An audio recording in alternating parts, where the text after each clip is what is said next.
Marami po sa ating mga kababayan ang nangihingi ng updates ukol pa rin sa social amelioration program ng ating pamahalaan at yan at iba pa pong programa ng DSWD ang ating pag-uusapan kasama si Undersecretary Rene Glempahe ng DSWD. Good morning po, Yusek.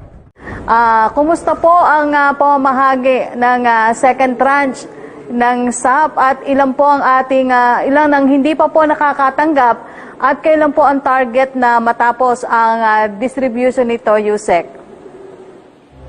Magandang umaga sa inyong lahat at magandang umaga din sa ating mga tagapakinig. Ayon po sa pamamahagi natin sa digital at manual payout, nasa 83.5 billion pesos na po yung ating naipamigay sa mga beneficiaries. At kabuuan po nito, nasa 13.9 million na beneficiary families na ang ating nabigyan sa SAP 2. Kasalukuyan po, 98% na ang accomplishment rate natin para sa ikalawang yugto ng SAP. Ang mga natitirang benepisyo na lang po ay binubuo ng mga beneficiaries na sinasabi nating duplicates o ineligible. Ganon din po ang mga beneficiary na may mga quality issues. So yung mga may information na hindi tama at meron din pong mangilan-ngilan na mga beneficiaries na nasa hard to reach o yung mga geographically isolated areas. Sinisikap din po ng ahensya na matapos natin sa buwang kasalukuyan ang distribution na ito upang tayo naman po ay makapaghanda sa implementasyon o magiging mga programa sa ilalim ng Bayanihan to Recover as One Act o yung tinatawag natin na Bayanihan 2. Opo, Yusek, ano po ang mga nagiging dahilan kung bakit tumatagal po yung distribution ng SAP at paano nyo po ito inaaksyonan? Ito po yung palagi ang nagiging tanong, Yusek.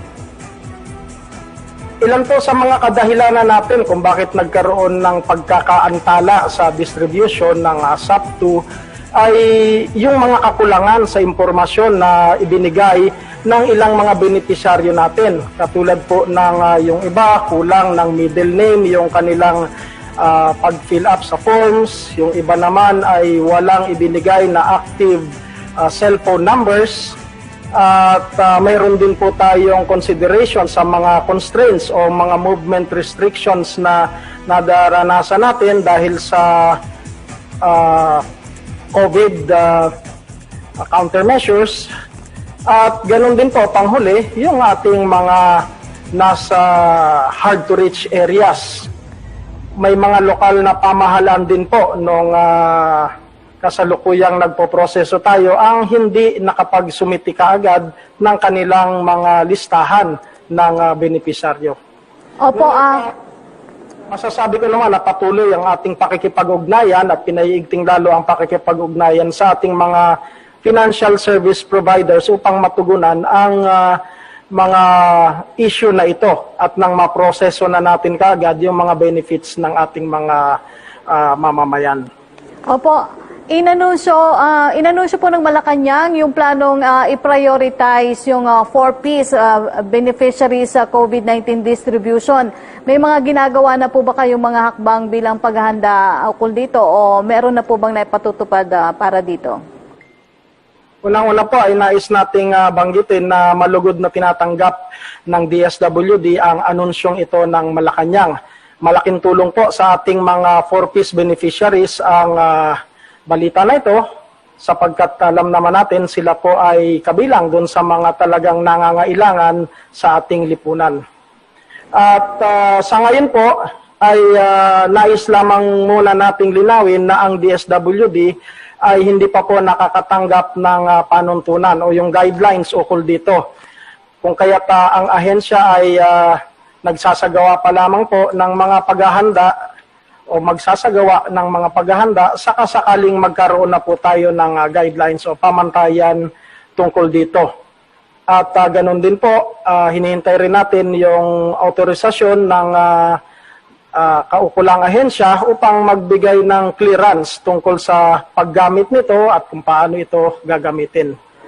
Samantala po, nananawagan din tayo sa ating mga 4Ps beneficiaries na hintayin lamang po ang opisyal na anunsyo hinggil dito at ito po ay palalabasin natin sa pamamagitan ng DSWD accounts sa social media.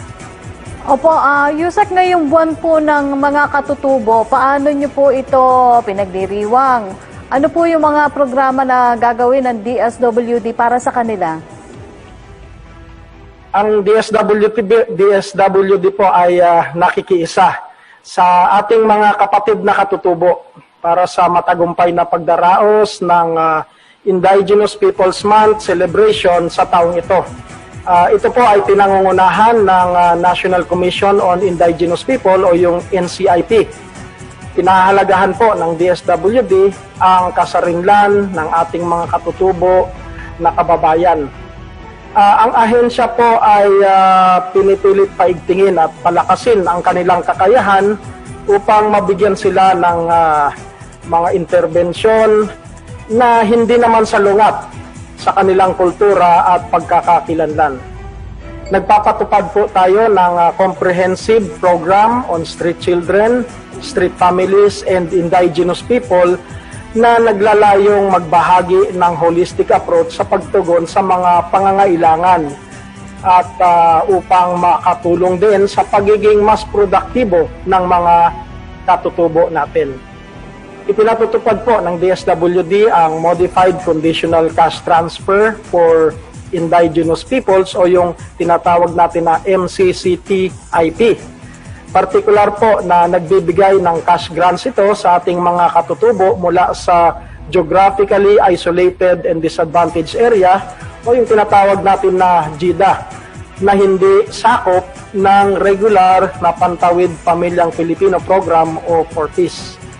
Nais ko rin ibahagi po sa ating mga taga-subaybay na ang NCIP po ay isang supervised agency ng DSWD.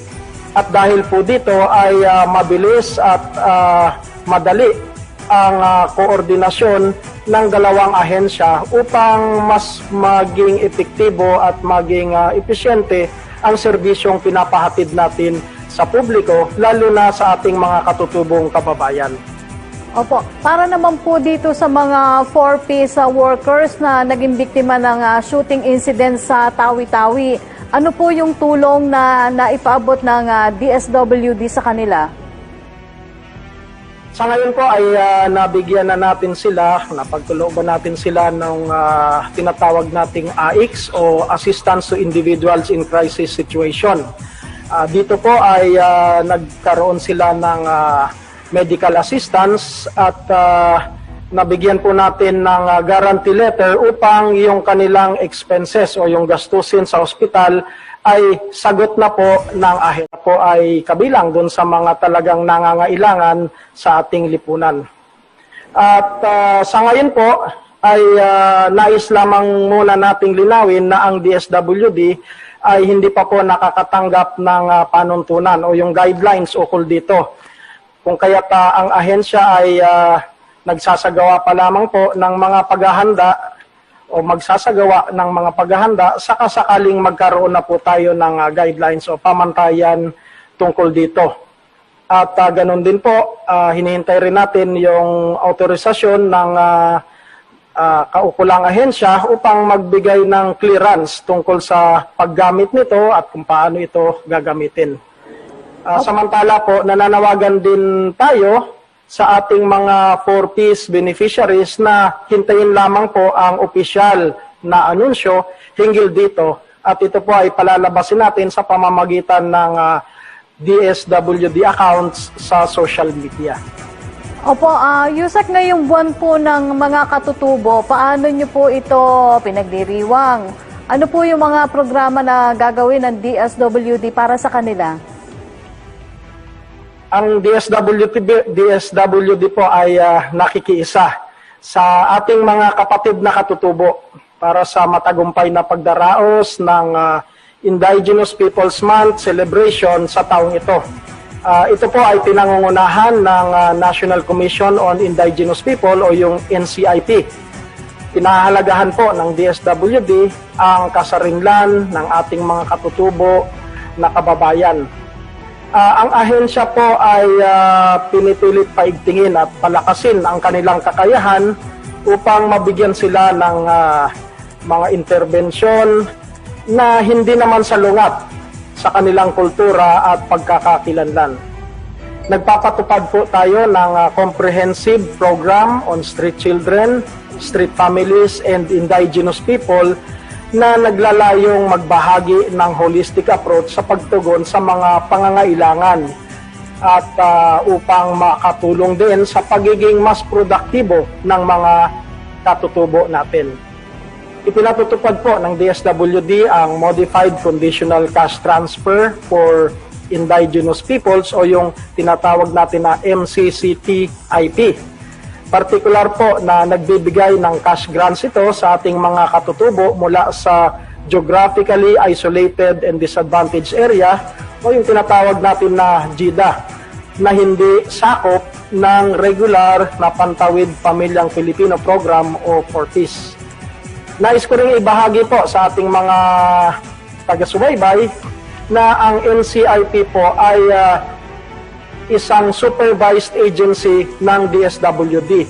At dahil po dito ay mabilis at madali ang koordinasyon ng dalawang ahensya upang mas maging epektibo at maging epesyente ang serbisyong pinapahatid natin sa publiko, lalo na sa ating mga katutubong kababayan. Opo, para naman po dito sa mga 4Ps workers na naging biktima ng shooting incident sa Tawi-Tawi, ano po yung tulong na naipaabot ng DSWD sa kanila? Sa ngayon po ay nabigyan na natin sila, napagtulungan natin sila ng tinatawag nating AICS o Assistance to Individuals in Crisis Situation. Dito po ay nagkaroon sila ng medical assistance at nabigyan po natin ng guarantee letter upang yung kanilang expenses o yung gastusin sa ospital ay sagot na po ng ahensya. Ang huling balita ko ay mukhang lalabas na rin po sa ospital yung isang naging biktima dito at maayos naman po ang kalagayan. Opo, kumusta po yung isinagawa niyo namang assessment para po dun sa listahan ng Filipino poor families? Gaano karami na po yung natapos ng DSWD at gaano po kalaki ang maitutulong ng listahan na ito sa mga programa isinasagawa ng DSWD, lalo nga na nandito pa rin po tayo sa gitna ng pandemya? Base po dun sa huling ulat, October 4, kung hindi ako nagkakamali, ay nasa 14.4 million na po na mga tahanan o mga kabahayan ang nagawang ma-assess ng ating mga teams. Patuloy po ang ikatlong yugto ng listahanan. Kabuuan po, nasa 97% na ang bilang ng mga na-encode sa database ng DSWD. Ang mga na-encode na datos na ito, base sa mga assessment forms, ay sumasailalim sa tinatawag nating proxy means test o yung upang mabuo yung listahan. Itong proxy means test o PMT na tinatawag natin ay isang statistical model na tumatantya sa kinikita ng isang sambahayan base sa mga madaling makita, yung mga kapansin-pansin na mapapatunayang katangian o yung mga datos gaya ng pagkakayari ng bahay, kung ito ba ay yari sa semento, yari sa kahoy o mga iba-iba pang kagamitan. Ganon din po kung mayroon siyang koneksyon sa tubig o sa kuryente at iba pang mga pag-aari niya.